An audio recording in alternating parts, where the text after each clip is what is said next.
उत्तराखंड के कैबिनेट मंत्री हरक सिंह रावत मंत्रिमंडल से बर्खास्त। बीजेपी ने पार्टी से भी 6 साल के लिए निकाला। हरक सिंह ने चुनाव में मांगे थे 2 टिकट। उत्तराखंड मंत्रिमंडल से बर्खास्त हरक सिंह रावत कांग्रेस में हो सकते हैं शामिल। कांग्रेस नेताओं के संपर्क में हैं हरक सिंह रावत। बीजेपी के खिलाफ विवादित टिप्पणी पर हरक सिंह पर कार्रवाई हुई है। दिल्ली में कांग्रेस की राष्ट्रीय अध्यक्ष सोनिया गांधी से हुई हरक सिंह रावत की मुलाकात। सूत्रों के मुताबिक हरक सिंह की ज्यादातर मांगे मान ली गई। रिपब्लिक भारत से बोले हरक सिंह रावत, कहा बर्खास्तगी की नहीं है जानकारी। दिल्ली में कांग्रेस के किसी नेता से मुलाकात से भी इनकार किया। नहीं है, मुझे कुछ जानकारी नहीं। मुझे न्यूज चैनल से और मीडिया से ही मालूम हुआ है जी। लेकिन मुझे कोई इस विषय में कोई जानकारी नहीं है। दिल्ली में कांग्रेस सीईसी की मंगलवार को फिर होगी बैठक। बैठक के बाद होगा उत्तराखंड कांग्रेस उम्मीदवारों का ऐलान। यूपी के सीएम योगी आदित्यनाथ आज आएंगे दिल्ली। बीजेपी चुनाव समिति की बैठक में होंगे शामिल। बैठक में गठबंधन की सीटों पर लगेगी मुहर। निषाद पार्टी उत्तर प्रदेश में बीजेपी के साथ गठबंधन में 15 विधानसभा सीटों पर चुनाव लड़ सकती है। आज बीजेपी केंद्रीय नेतृत्व से मिलेंगे संजय निषाद। लगभग 15 सीटें निषाद पार्टी लड़ेंगे और उसमें से ज़्यादातर सीटें लगभग 90% निषाद पार्टी अपने सिंबल पर लड़ेगी। तो एक सीटें ऐसी हैं जहाँ भारतीय जनता पार्टी के सिंबल पर निषाद पार्टी का कार्यकर्ता। 23 जनवरी के बाद यूपी विधानसभा में प्रचार के लिए मैदान में उतर सकते हैं गृहमंत्री अमित शाह। आचार संहिता का पालन करते हुए कई जगहों पर बैठक करें। यूपी में समाजवादी पार्टी को लग सकता है बड़ा झटका। बीजेपी में शामिल हो सकती है मुलायम की छोटी बहू अपर्णा यादव। सूत्रों के हवाले से खबर। बीजेपी राष्ट्रीय महासचिव कैलाश विजयवर्गीय का यूपी में बंपर जीत का दावा। कहा यूपी में बीजेपी जीतेगी 300 से ज्यादा सीटें। हमारी सरकार बनेगी, 300 से ज़्यादा हम सीट जीतेंगे और एक बार फिर मैं भारतीय जनता पार्टी का परचम उत्तर प्रदेश में लहराएगा। सहारनपुर गुरुद्वारा हिंसा मामले में आरोपी मुहर्रम अली पप्पू के समाजवादी पार्टी में शामिल होने पर मचा बवाल। सपा से जुड़े पंजाबी सिख समाज के लोग आक्रोशित हुए। समाजवादी पार्टी की प्रदेश कार्यकारिणी सदस्य रचना सिंह के एक वीडियो पर विवाद। रचना ने अपने ट्विटर पर शेयर किया वीडियो। बीजेपी नेता शहजाद पूनावाला ने ट्वीट किया रचना सिंह का विवादित वीडियो में एसपी समर्थक लगा रहे हैं धमकी भरे नारे। पुलिस से वीडियो पर संज्ञान लेने की अपील। यूपी के लोनी से बीजेपी उम्मीदवार नंद किशोर गुर्जर का विवादित बयान। चुनाव आयोग इस पर सख्त है, 3 दिन के अंदर मांगा जवाब। यूपी के फिरोजाबाद में समाजवादी पार्टी को लगा झटका। शिकोहाबाद विधानसभा के पूर्व सपा विधायक ओम प्रकाश वर्मा बीजेपी में शामिल हुए। लखनऊ में थामा बीजेपी का हाथ। यूपी चुनावों से पहले समाजवादी पार्टी को बड़ा झटका लगा है। सपा एमएलसी घनश्याम लोधी और शैलेंद्र सिंह बीजेपी में शामिल हुए। अनुराग ठाकुर ने पार्टी में करवाए शामिल। बीजेपी में शामिल होने के बाद बोले शैलेंद्र, कहा सपा में 24 साल से नहीं मिला सम्मान। पार्टी बदलने का सबका अपना अपना विचार। अपना अपना विचार। 24 साल का एमएलसी हूँ और सुनिए सदन में सबसे बड़े सदस्य हूँ समाजवादी पार्टी के, लेकिन आज तक मुझको किसी भी कमेटी का चेयरमैन नहीं बनाया गया। सीएम योगी आदित्यनाथ ने ग्राम प्रधानों के साथ किया संवाद। ग्रामीण इलाकों में कोरोना के हालात के लिए जानकारी। कोरोना मुक्त करने का एक जज्बा हो तो कोरोना हम पर कभी हावी नहीं हो पाएगा। और मैं अभिनंदन करूंगा कि आज प्रदेश का कोरोना का मॉडल पूरे देश और दुनिया के अंदर सबसे बेहतरीन माना गया है। यूपी में बीजेपी छोड़ने वाले दारा सिंह चौहान ने थामा समाजवादी पार्टी का दामन। योगी सरकार में पर्यावरण मंत्री थे दारा सिंह। 12 जनवरी को दिया था बीजेपी से इस्तीफा। प्रधानमंत्री मोदी आज वर्ल्ड इकोनॉमिक फोरम के दावोस एजेंडा वर्चुअल इवेंट को करेंगे संबोधित। शिखर सम्मेलन में ऑस्ट्रेलिया, जापान, इजराइल के प्रधानमंत्री समेत संयुक्त राष्ट्र के महासचिव एंटोनियो गुटेरेस भी शामिल होंगे।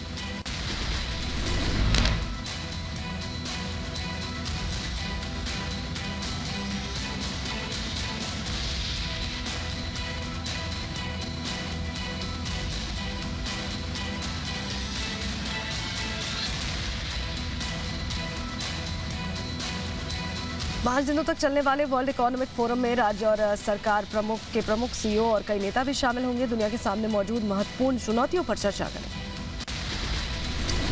सड़क परिवहन मंत्री नितिन गडकरी दक्षिण क्षेत्र के लिए पीएम गति शक्ति पर एक सम्मेलन का उद्घाटन करेंगे। बैठक में कर्नाटक के मुख्यमंत्री समेत कई राज्यों के मंत्री शामिल होंगे।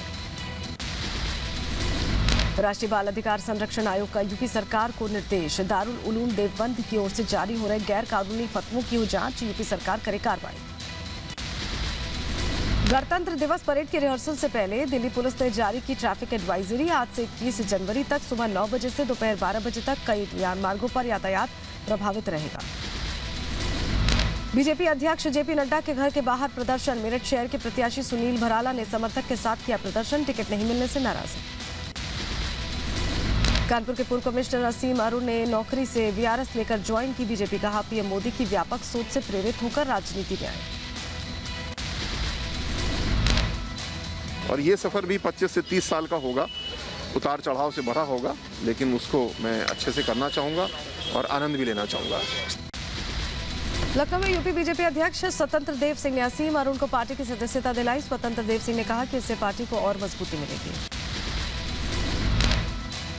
किसी प्रकार गुंडे किसी प्रकार का शोषण न करें, इसके लिए संघर्ष करते और न्याय करते। यूपी बीजेपी के अध्यक्ष स्वतंत्र देव सिंह ने सपा पर बोला हमला। कहा माफिया और गुंडों को टिकट दे रही है समाजवादी पार्टी। यूपी में फिर आएगा गुंडा राज। वहीं अखिलेश जी ने प्रदेश के दंगाइयों और बलवाइयों और माफियाओं को समाज पार्टी का ब्रांड एम्बेसडर बनाया। केंद्रीय मंत्री अनुराग ठाकुर ने असीम अरुण के बीजेपी में स्वागत किया। बोले युवाओं को प्रेरणा देने वाले हैं अरुण। युवाओं के प्रेरणा, एक ऐसा चेहरा जो युवा भी है, ईमानदार भी है, अनुभवी है, प्रोफेशनल है। बीजेपी की प्रेस कॉन्फ्रेंस में अनुराग ठाकुर ने साधा सपा पर निशाना। बोले समाजवादी पार्टी में दंगा करने वाले जाते हैं, वहीं बीजेपी में बेदाग आते हैं। सपा के समाजवाद का असली खेल या तो प्रत्याशी को जेल या फिर बेल। केंद्रीय मंत्री अनुराग ठाकुर ने समाजवादी पार्टी पर साधा निशाना। कहा समाजवादी पार्टी में वही लोग जाते हैं जो दंगा करते हैं, बीजेपी में वो आते हैं जो दंगाइयों को पकड़ते हैं। पंजाब में आज मुख्यमंत्री के चेहरे का ऐलान कर सकती है आम आदमी पार्टी। शाम 5 बजे बंद हो जाएगी सर्वे के लिए फोन लाइन। शनि के बाद बीजेपी ने चुनाव आयोग को लिखी चिट्ठी। पंजाब में चुनाव की तारीख बदलने की मांग। कहा गुरदास जयंती के लिए बनारस में रहेंगे पंजाब के ज्यादातर लोग।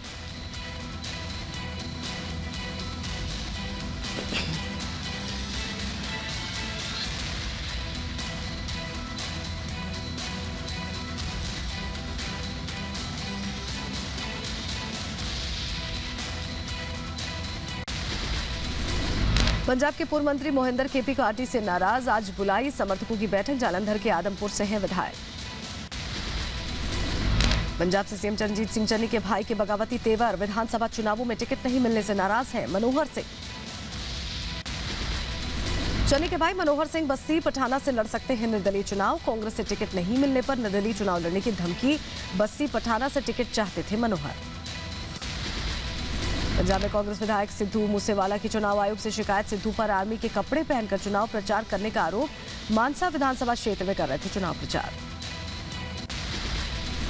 खिलाड़ी मलिका हांडा ने खोली पंजाब सरकार की पोल। कहा पंजाब सरकार से नहीं मिली नौकरी। अलका लांबा के दावों पर पूछा कहां है नियुक्ति पत्र। उत्तराखंड में सपा ने जारी की उम्मीदवारों की लिस्ट। 30 प्रत्याशियों के नामों का ऐलान किया। उत्तराखंड प्रभारी राजेंद्र चौधरी ने जारी की प्रत्याशियों की सूची। गोवा विधानसभा चुनावों को लेकर दिल्ली के मुख्यमंत्री केजरीवाल ने दिया आम आदमी पार्टी का एजेंडा। बोले आम आदमी पार्टी का 13 पॉइंट एजेंडा तैयार है।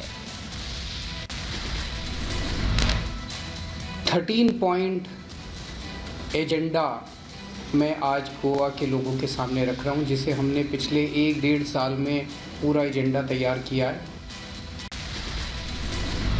यूपी चुनावों के लिए आम आदमी पार्टी ने जारी की प्रत्याशियों की लिस्ट। 150 उम्मीदवारों के नामों को किया ऐलान। लोनी से सचिन कुमार और मोदी नगर से हरेंद्र शर्मा को मिला टिकट।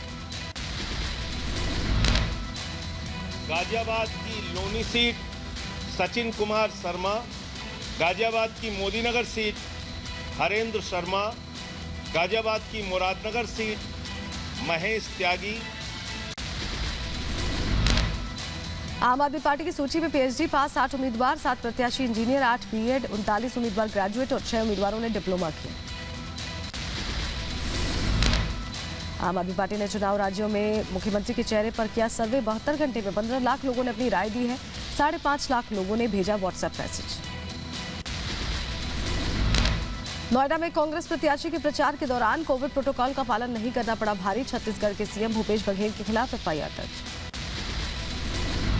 पश्चिम बंगाल की सीएम ममता बनर्जी ने पीएम मोदी को लिखा पत्र। गणतंत्र दिवस पर बंगाल की झांकी का उठाया मुद्दा। स्वतंत्रता सेनानियों की झांकी को परेड में शामिल करने का अनुरोध किया। यूपी चुनावों को लेकर बीजेपी ने विपक्ष पर साधा निशाना। कहा, बुआ, बबुआ और मिसेस वाड्रा बताएं आप किस किस सीट से चुनाव लड़ रहे हैं। अकाली दल नेता विक्रम मजीठिया के खिलाफ एफआईआर दर्ज। कोविड प्रोटोकॉल के उल्लंघन पर दर्ज हुआ केस। अमृतसर में कार्यक्रम के दौरान तोड़े थे नियम। दिल्ली बीजेपी मुख्यालय पर गोवा को लेकर बैठक। गृह मंत्री अमित शाह बैठक में मौजूद। गोवा के सीएम प्रमोद सावंत भी बैठक में शामिल। गोवा चुनावों को लेकर टीएमसी का टीजर जारी। चुनाव प्रचार में तेजी लाने के लिए जारी किया गया है टीजर। गोवा में चुनाव लड़ रही है टीएमसी। यूपी के कैबिनेट मंत्री ब्रजेश पाठक ने एसपी पर साधा निशाना। कहा, अखिलेश यादव जाकर लगवा लें वैक्सीन, लोगों के बीच जाकर ना फैलाएं कोरोना। कांग्रेस नेता राशिद अल्वी ने बीजेपी पर बोला हमला। कहा, चुनाव में मुद्दों से भागना चाहती है बीजेपी। प्रियंका गांधी यूपी नहीं देश की नेता है। यूपी के सुल्तानपुर में बीएसपी नेता पर केस दर्ज। आचार संहिता और कोविड नियमों के उल्लंघन पर दर्ज हुआ केस। जनसभा के वायरल वीडियो पर पुलिस ने लिया संज्ञान। संयुक्त किसान मोर्चे ने किया ऐलान। 31 जनवरी को वादा खिलाफी दिवस मनाएंगे। जगह जगह पर फूकेंगे सरकार के पुतले।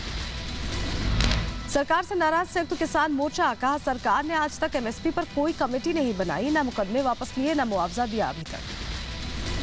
21 जनवरी को लखीमपुर खीरी जाएंगे राकेश टिकैत। पीड़ित परिवार से करेंगे मुलाकात। जेल जाकर जानेंगे किसानों का हाल।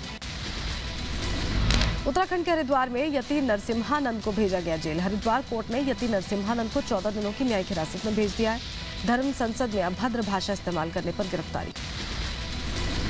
राजस्थान के अलवर में दिव्यांग लड़की से दुष्कर्म मामले में आज बीजेपी करेगी विरोध प्रदर्शन। पीड़िता को न्याय दिलाने के लिए पूरे राजस्थान सरकार के खिलाफ प्रदर्शन। राजस्थान के अलवर से सांसद महंत बालक नाथ योगी ने की अलवर दुष्कर्म की सीबीआई जांच की मांग। पीएम मोदी, गृह मंत्री अमित शाह और सीएम अशोक गहलोत को लेकर चिट्ठी लिखी है।